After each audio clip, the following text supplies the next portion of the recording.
Hi, I'm Vicki from Learning Home Volunteers. In this video session, we'll be reviewing lesson procedures. The majority of the people involved with Learning Home Volunteers are actually involved in lessons in one way or the other. Maybe you're a volunteer teacher or a parent teacher or a coordinator or someone who makes activities that are used in the lesson. Regardless of your role, it's important to understand the basics about lessons and the procedures surrounding them. So let's get started. Let's start with the mechanics of the lessons. Lessons are held once a week, all year round, and every time we meet for 1 hour. We meet at the child's house.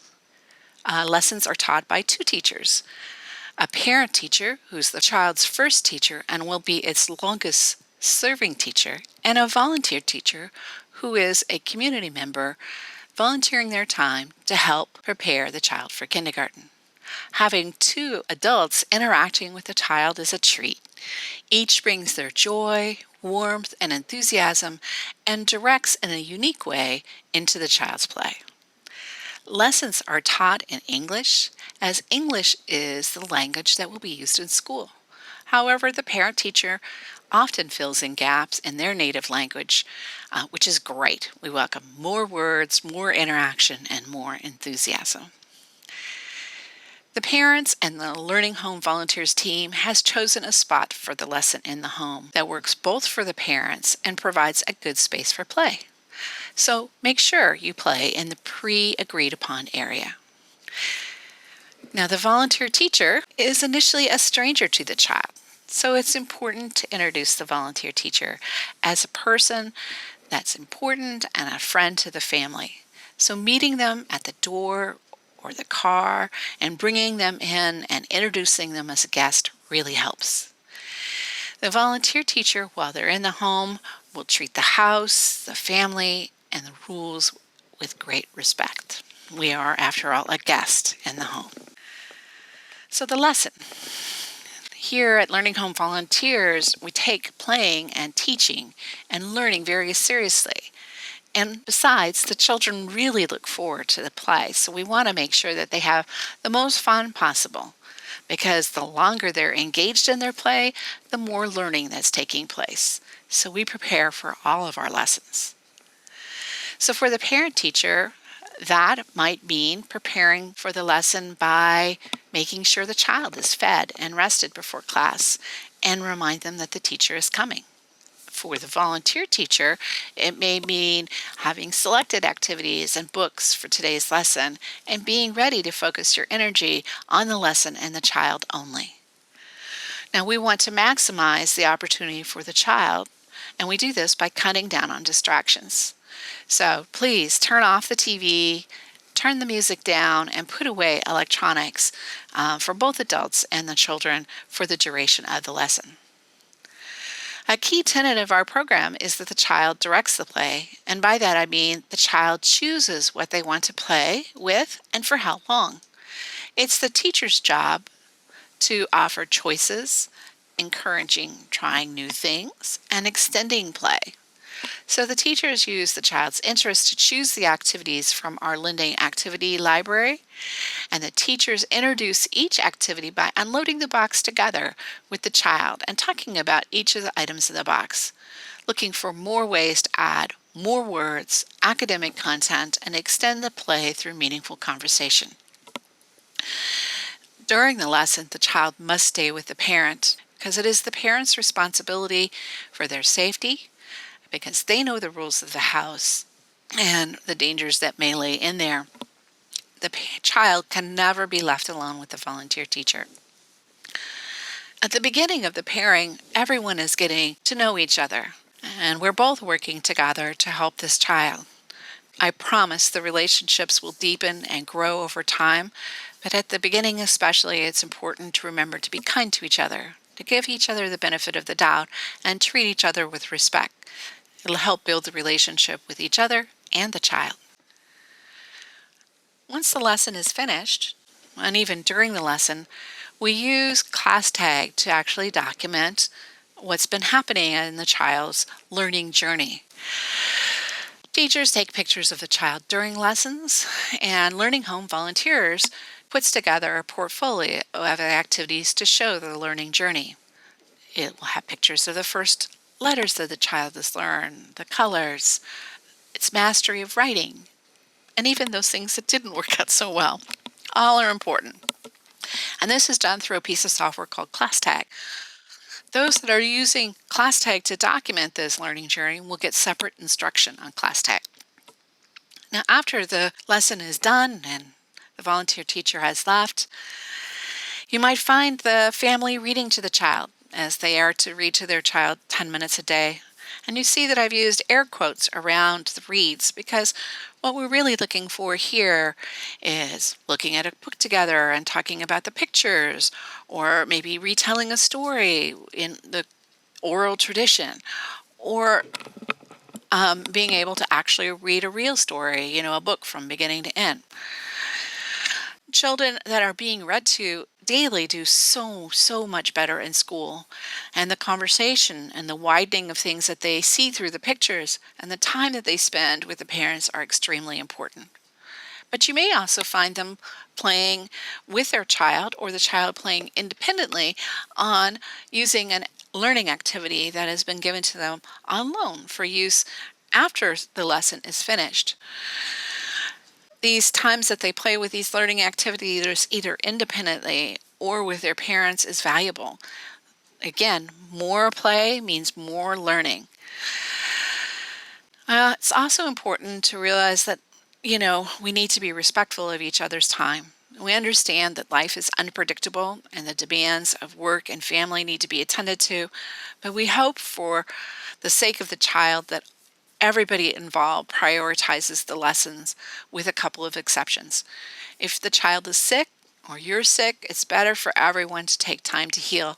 And regardless of the reason, if you're unable to make your lesson, the more notice you can provide to the other teacher, the better. And if you're able to, make up the lesson by rescheduling. Each hour that we spend with the child is so precious and so important for their development. Some other things that are important. All of the activities that are used during the lesson actually come from our learning activity library. We have all sorts of things there that have either been purchased or built or donated for use in the lessons. Unlike a preschool where they purchase a single set of materials that the children then come into the school to use, our materials have to go out to the child. So our lending library provides the same kind of selection that you could find in a preschool, and they can be checked out for 2 weeks at a time, but they're going to be on loan to that family and then used by another family. In the lending library, you'll also find materials that are meant for a single use, like paper and paint and other arts and crafts materials. Please remember, when you're using a learning material that's on loan, you will find it clearly marked and checked out to a teacher. Please take care and remember that another child in another home is looking forward to playing with it too. Sometimes there will be books that are part of the lesson activity, and these books will be clearly marked as part of the activity and must be returned with the activity. At the child's first lesson, the child will be provided with a set of core books, which at the beginning of their time with us will serve as the beginning of their home library. These books, along with 2 books each month, are for the child to keep. The volunteer teacher normally chooses the books monthly based on the child's interests. Not all books are a hit, so if the child is not drawn to the book, please feel free to replace it with something else the child likes better. Well, let's see, is there anything else? Well, I guess the one thing I would say is, working with 3-year-olds is fun, but it can be challenging. And I'll tell you a secret about 3-year-olds. They're my favorite. They put 100% of their effort in at all times. So when they're happy, they're very, very happy. And when they're having a hard time, they're having a very hard time. The good news is that you will always know what a 3-year-old feels. The bad news is you may not know why they're feeling what they're feeling. So I've been asked, what will my child be like? What will the lessons be like? How will I know if I'm doing well? Well, I don't know what your child is going to like or dislike, but I do know that the parent has provided us with some hints that we can use to begin with our lessons. And as you come to know the child better, you'll be able to figure out what to bring. I do know that all childs of this age are open and caring and maybe just a little bit silly. But they're little humans and are learning to express themselves using words. So sometimes they just can't find the right words to let you know that they're feeling. So they'll show you through their behavior. So I'm sure that sometime during the course of your lessons, the child will cry, or they'll get frustrated, or they'll be sad. And these are all perfectly normal. And sometimes you bring the perfect set of activities, and then the child will request another set for next week, and you bring those, and maybe they won't be interested in playing with them at all and want to instead take their standby activity, Play-Doh or coloring, or read the same book 400 times, or just sit with and watch from the parent's lap. That's all normal. Sometimes, despite the engaged interest in the activity, in the academic content that you're working on, and the things that you're adding, it feels like no progress is being made. But trust me, they are listening. They are learning. And one magical day, by surprise, they will write a letter or tell you that they love your blue shoes, or count the number of dinosaurs, or something just as magical. So my advice to you is to keep your energy up, keep on offering choices, and remember that the research shows that just talking, having meaningful conversations, and following the child's lead and play is how they will learn. They will learn. It's their business to learn. So next week, they won't remember that they were tired or that they didn't want to play with that, and you'll get an opportunity to play Candyland over and over again. Finally, I wanted to share my experience. I've worked with 5 children over the years. Each child has been really special, and I've really enjoyed my time with them and the family, and I've become really close with all of them. The experience is unique and rewarding, and the best volunteer work I've ever done. I've seen huge advance in the children's skills in the times we were together. I can tell you that this experience is an adventure, but really worth taking.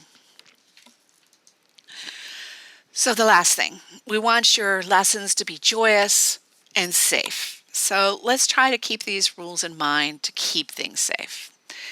Many of the learning activities actually have small parts, some of which are choking hazards. So if this is a household which has children under the age of 3, it's really important to ensure that those things that you take out get put away. And the easy way to do this is just to count out the small parts as you take them out and count them as you put them back in. And if the counts don't match, please make an effort to find it. We don't want to have a small child find some really cool thing on the floor and then put it in their mouth. And please do not bring any food into the house. Children this age have allergies they don't even know about. And for this reason, we do not bring any food into the house whatsoever. And then don't put things in your mouth. And please encourage children not to do the same. And then although we clean the activities regularly, items are handled throughout the lesson by multiple people.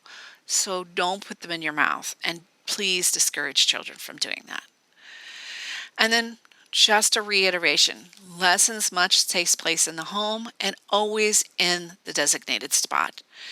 The family and the learning home volunteers have chosen the spot on purpose. If for any reason you feel like the spot isn't conducive to the lessons or you want to change it, please contact a learning home volunteers and someone will meet with the family to find a new spot for the lessons. So this ends our session on lesson basics. I'm excited for you. I hope you get to have a good time with your lessons. Come back and finish up the next section. Thank you.